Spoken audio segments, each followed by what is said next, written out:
Pernah minum obat pereda nyeri kayak paracetamol atau ibuprofen? Yah, pastilah ya. Tapi pernah nggak sih kepikiran gimana kita bisa tahu obat itu beneran ampuh? Ternyata jawabannya itu melibatkan beberapa eksperimen yang jujur aja agak aneh. Yuk, kita bedah bareng-bareng. Coba, saya tanya deh, seberapa kuat sih Anda nahan sakit? Soalnya nih, ada loh sekelompok mahasiswa yang sengaja diminta ngerasain sakit demi sains. Kedengarannya gila kan? Tapi inilah cara kita menguji obat pereda nyeri. Nih, salah satu caranya. Bayangin ya, tangan dicelupin ke air es. Brr. Terus stopwatch-nya langsung jalan. Begitu mereka ngerasa nyerinya udah konstan dan nggak ketahan lagi, stopwatch dihentikan. Waktu yang tercatat itulah yang jadi ukuran ambang batas nyeri mereka. Makin lama kamu tahan, ya berarti makin tinggi toleransi kamu. Simple, tapi efektif banget. Dan ini baru cara yang pertama loh. Oke, jadi ini nih gambaran besar pembahasan kita kali ini. Kita akan mulai dari uji tahan sakitnya, terus kita dalemi gimana nyeri bekerja, cara obat mengatasinya, kita intip lagi eksperimennya lebih detail, bedain jenis-jenis analgesik, dan yang paling penting, kenapa sih semua ini relevan buat kita semua?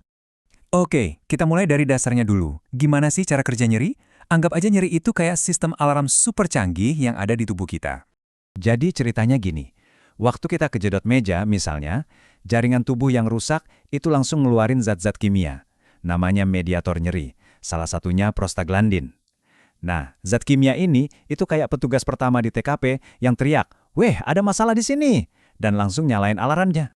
Dari situ sinyalnya lari kenceng banget. Mediator nyeri ini mencolek reseptor di ujung saraf, yang kemudian ngirimin pesan sakit lewat jalan tol sumsum tulang belakang, langsung ke pusat komando di otak. Dan boom! Saat itulah kita baru sadar dan teriak, "Aduh!" Nah, kalau nyeri itu alarmnya. Berarti obat pereda nyeri atau analgesik itu tombol buat matiin alarmnya kan? Pertanyaannya, gimana caranya? Jadi ada dua cara utama nih buat matiin alarm ini.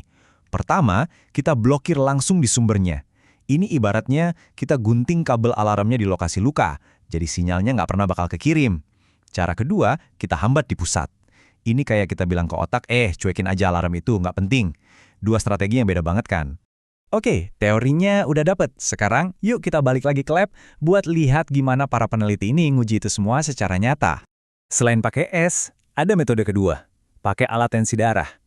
Mansetnya itu dipompa kencang banget di lengan, sampai 180 mmHg, yang bikin aliran darah berhenti sementara, dan ya rasanya nyeri banget, nyut-nyutan gitu.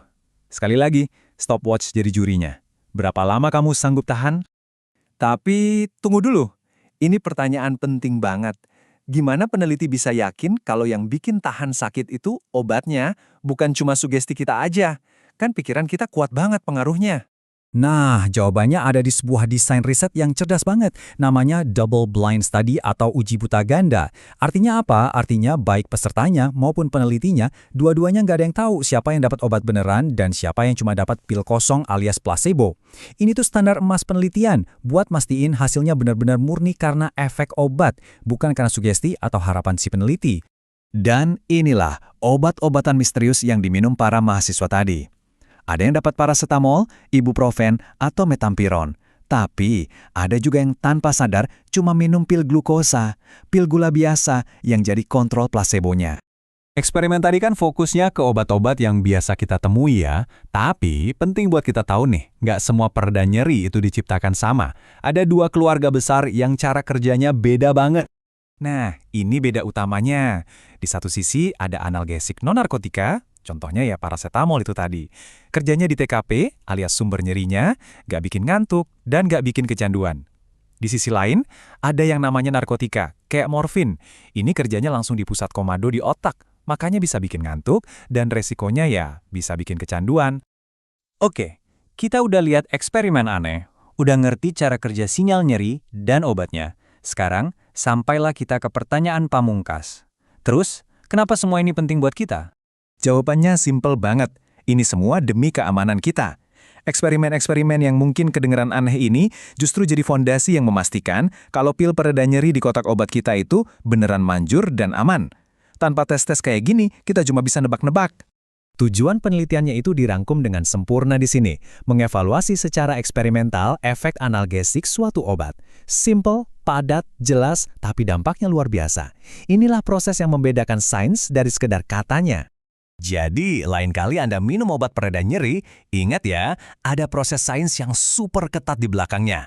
Dan sebagai penutup, saya mau ninggalin satu pertanyaan buat Anda renungkan.